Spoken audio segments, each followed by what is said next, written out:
Russia hopes to turn page on doping at Olympics.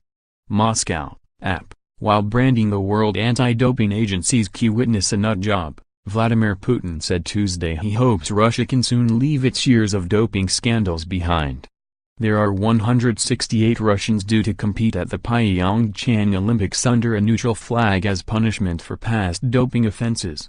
I hope that this page will be turned, and moreover, in the very near future, the Russian president told a gathering of his supporters in Moscow ahead of March's presidential election.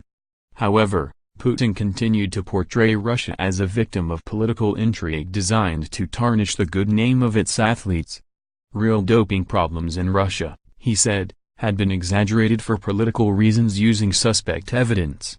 He reserved scathing remarks for Grigory Rodchenkov, the former head of the Moscow anti-doping laboratory who described running a doping program and cover-ups over several years on orders from Russian government officials. Referring to him as this nut job Rodchenkov, Putin said he was an unreliable witness who should be put in prison.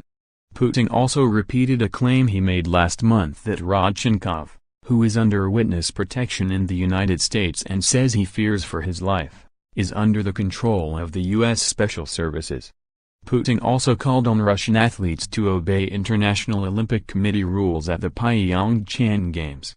The IOC has required Russians to compete in uniforms without national symbols and bars them from gestures like taking a national flag from spectators to celebrate. I call on all our athletes to follow all the rules that the International Olympic Committee suggests, Putin said, adding that Russia would financially support and morally support athletes who weren't allowed to compete.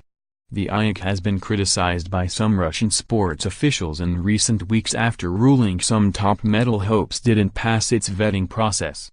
However, Putin said Russia would continue to work with international sports organizations.